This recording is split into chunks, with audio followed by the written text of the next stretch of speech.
Kumusta kayong lahat? Ngayon ay mag-target shooting tayo. Tignan natin ang performance ng aking ng aking spear gun. Ito yung kauna-una spear gun ko na merong line release. Dito yung sinasabi yung ating tali. Okay, so tignan natin ang kabuuang nomenclature nito. Tanggalin muna natin yung ating pinaka-bala. Niptonic type pa rin ang ating trigger. So titignan natin ang kanyang Okay, tanggalin muna natin yung ating bala.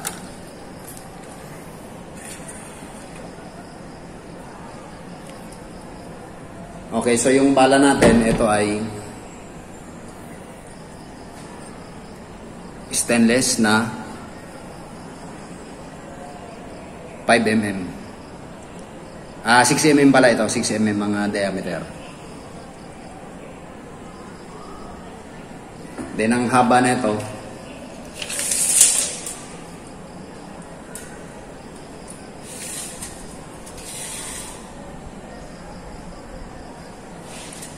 bali 114 cm. Ayan siya. Bali 114 cm ang haba.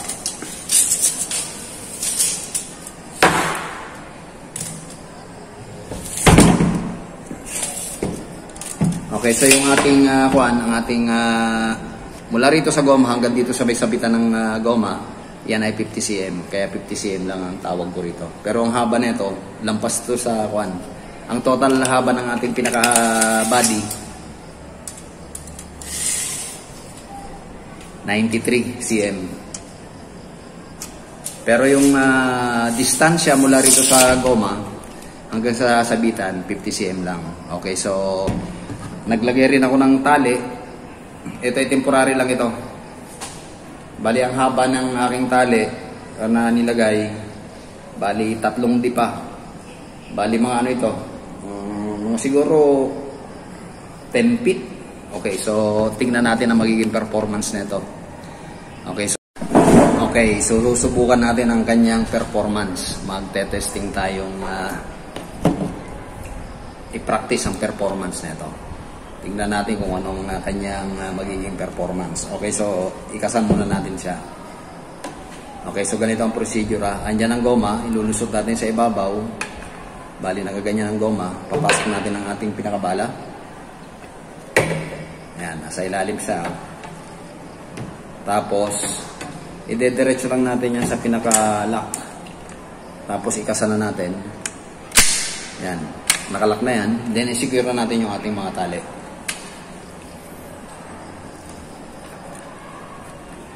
May groove yan dyan. Tapos dito sa ilalim ng ating pin, may pin dito. Tapos diretso tayo sa ating line release lever. Parang iniikot lang natin. Then sa ilalim uli ang daan. Tapos sa ibabaw naman dito sa portion na to. Parang iniikot lang natin. Papatong natin sa ibabaw dyan. Tapos sa ilalim uli. Then balik uli sa ating release lever. Then sa ilalim uli siya. Then sa ibabaw uli sa unahang portion, parang umiikot lang. Parang iniikot nyo lang yung kamay ninyo. Then sa ilalim uli. Then sa ibabaw uli. Then sa ilalim. Then yung panguling uli. Yan, sa ibabaw uli ang daan. Yan, secure na yan. Hindi nagagalaw yung ating unahan na portion. Then pwede na tayong magkasa. Ang target natin ngayon, yun. Patatamain natin sa plywood na ito.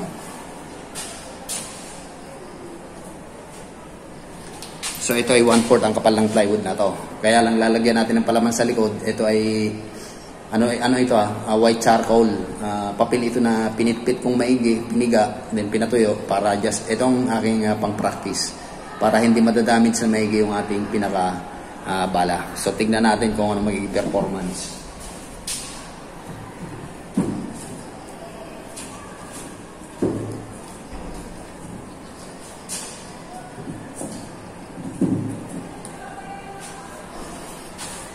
Kaya nilagyan ko para yung impact para hindi masyadong malakas. Kasi kung plywood lang ang titirahin ko tapos tatama rin sa plywood, baka malaki maging damage ng ating ng ating bala. Dapat kasi sa tubig lang ito pinapractice. Pero okay naman dito, safe naman ito. Okay, so tingnan natin. Masyadong mahaba yung aking bala. Ideal ito sa mga sapa-sapa o kaya ilog-ilog. Pero pwede rin sa ilalim. Kung gusto nyo pang ilalim, okay, pwede natin ikasa ngayon.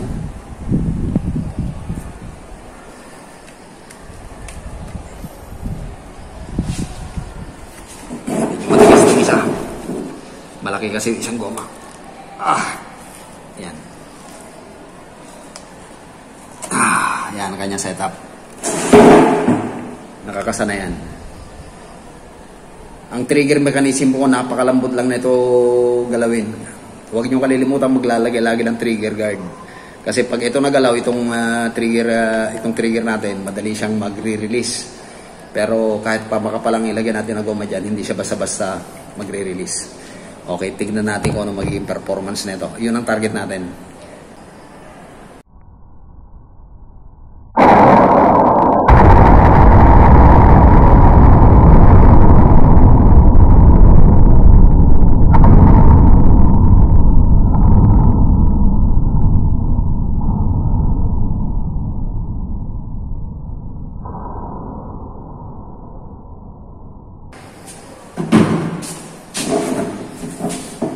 Napakalakas.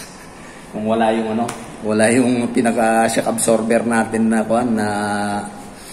white charcoal, bugbog yung ating talim dyan o yung bala natin.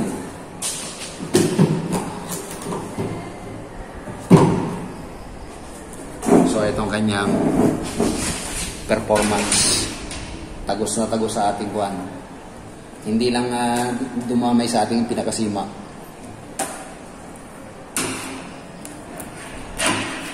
Okay, so napakalakas ng spear gun ko na ito. Ayaw mo boom.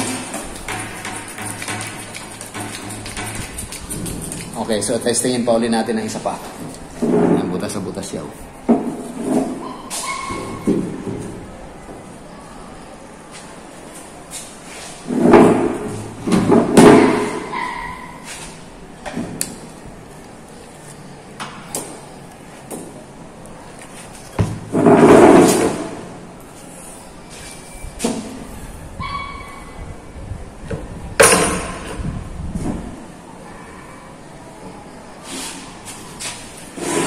Okay, tingnan nyo maigi yung pinaka-procedure ng pagkakasaw ng bala. Una muna, ipapapang muna yung ating mga goma sa ibabaw.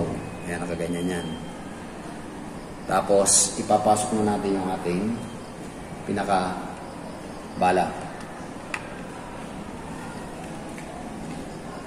Ayan. Ganyan ang position yan. Tapos, ilalagay natin siya sa ating trigger mechanism. Konting tulak lang yan, maglalak na yan. Pag narinig nyo yung lumagitik o gumalaw yung ating pinaka-release lever, ibig sabihin, naglock na siya sa loob. Tingnan natin maigi. Yan. Gumalaw yung ating trigger mechanism, hilaan natin pabalik. Kaya wala na. Lock na yan. Okay, for the meantime, nylon lang muna ang ginamit ko. Papalitan ko pa ito ng tali. Okay, pag secure na siya, iayos na natin yung kanyang mga tali. Pwede na nating iayos yung ating tali. Para yung lugar na ito ay hindi na gagalaw-galaw, hindi na siya gaganyan. So meron akong nakalagay dyan na pin para yun ang pinaka-stopper ng tali natin.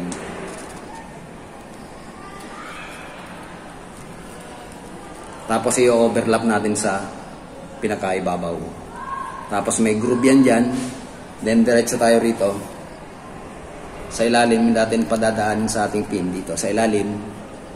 Tapos dito sa ating release lever, sasabit lang natin siya dyan. Yan. Tapos sa ilalim ulit. Then, dito naman sa ibabaw. Tapos ilalim ulit. Then, sasabit ulit sa release lever.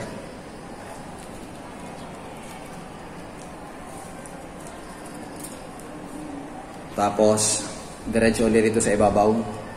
Parang iniikot lang natin yung pinakatali natin. Tapos sa ilalim ulit ang daan.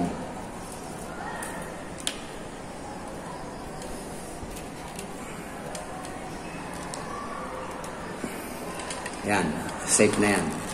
Maggawa kayo ng bungee o kaya spring sa ilalim para yung tali natin naka-intact. Okay? Okay, so tingnan natin kung tatama ulit tayo ron. Then, yan ang kanyang setup, pwede natin ikasa.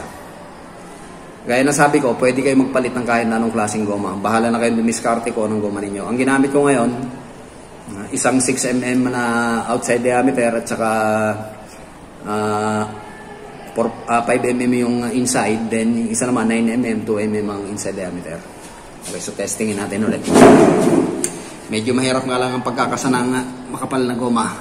Unahin muna natin itong maliit.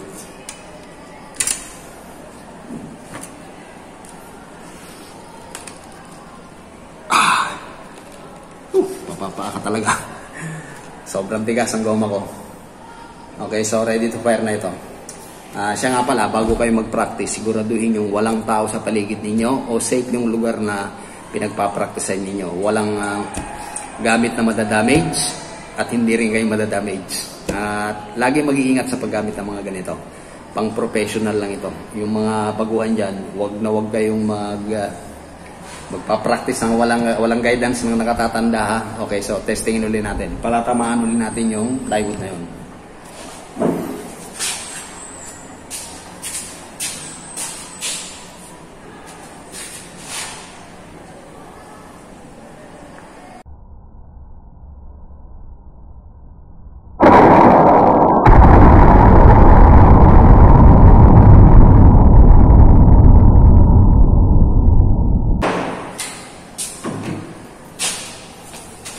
Napakalakas lang dagundong.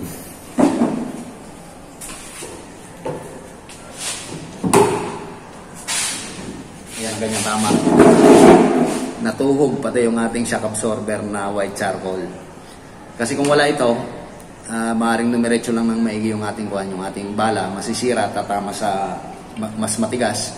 Kaya nire-recommend ko ganito ang gawin ninyong praktisan. Okay, so bubunutin na natin ito.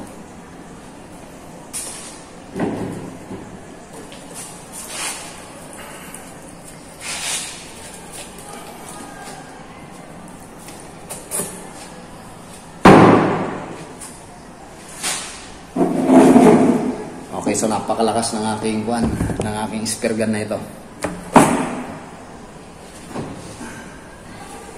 Okay, so ulitin ko, yung goma na ito ay detachable. Pwede magpalit ng goma, pwedeng isahan, pwedeng dalawa, nasa sa inyo yan. Ito ang kanyang trigger mechanism, merong line release. Ito yung kauna-unahang spear gun ko na nilagyan ko ng line release. Then yung tali, pansamantala, nylon lang muna ang ginamit. Okay, so sa pagkakasa, ganito ulit, ha. Ayan.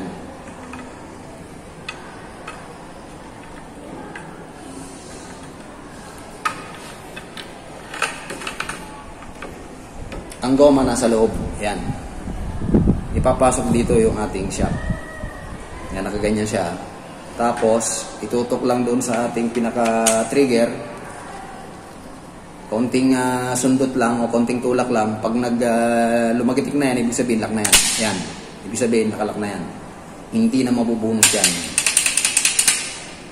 Then yung haba ng goma, walang limit. Ibig sabihin, yung dami ng goma, walang limit. Pwedeng isahan lang. Pwedeng kapalan ninyo ito. O dalawa sila.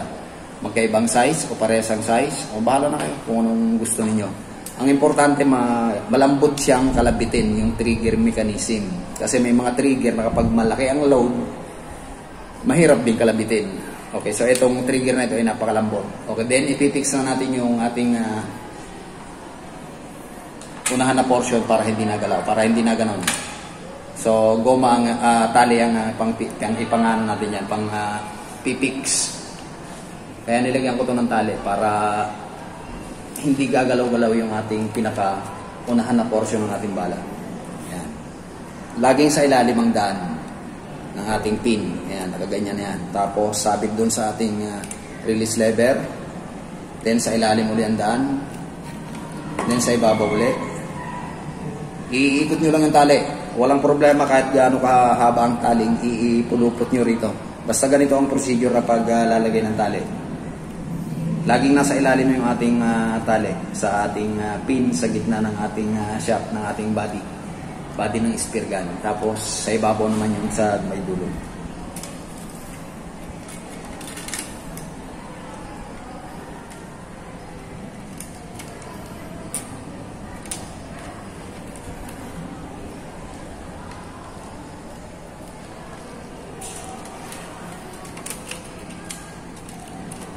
Yan. Stable na yan. Yung tali natin, secure. Walang loose. Gawa na meron tayong bungee na nilagay sa ilalim. Pwedeng goma o kaya spring. Then, pwede na tayong magkasa. Pwede na natin kasahan. Ulitin natin ang procedure ng pag-load. Okay, so nagaganyan siya. Pasok natin yung ating bala. Nasa loob ang ating shafting. Then, itututok sa ating pinaka-trigger mechanism. Tutulak lang. Yan, nakalak na yan. Then, isisecure na natin yung ating mga tali.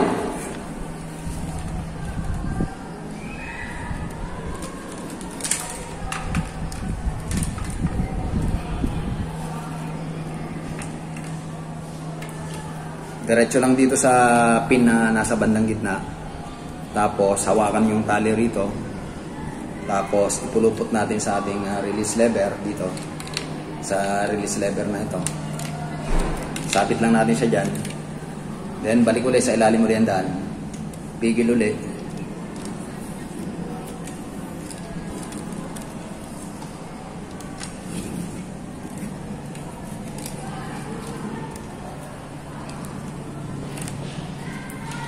Yan. Secure na uli yung ating pinaka tali. Then, isang goma lang muna natin ang itetesting natin. Itong ibabaw lang. Tingnan natin kung ano magiging performance. Medyo matigas nga lang itong goma na ito. Yan. Yan. Ready to fire na yan. Ngayon, yung titirahin natin yung ano na yun. Yan. Atras lang ako ng konti. Tingnan natin kung anong mangyayari.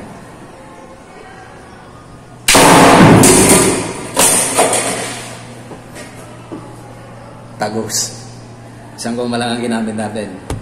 Yung katawan to ng isda.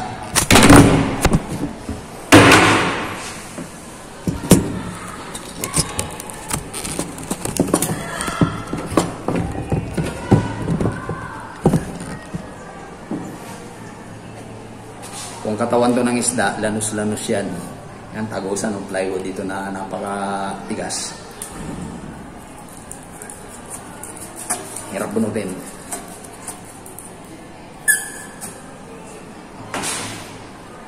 Okay, so ulitin ko, yung haba ng tali, walang limit. Kahit pa gaano kahabang gamitin ninyo.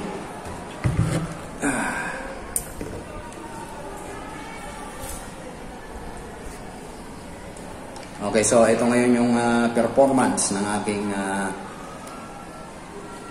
spear gun na may release lever. Okay, nakita natin na wala namang problema. Hindi nagkakapulupot ang ating mga tali. Okay naman ang kanyang performance. Pagka nagre-release tayo, wala namang problema sa tali. I mean, hindi nagbubulbol. Secure naman siya. So, pwede na rin ipamana ito. Bahala na kung sino magmamayari na itong spear gun ko na ito. I mean, kampante na ako na ito ay mapasa kamay sa ibang tao.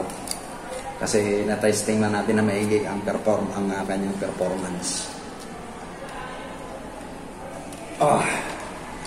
Okay. So, yan ang performance ng aking spear gun na may release lever. Ito ang kauna-unahang spear gun na ginawa ko. Okay, so maraming salamat sa pagsama. Sana may napulot kayong idea kung paano maglagay ng tali at kung paano magawa ng ganitong klaseng spear gun.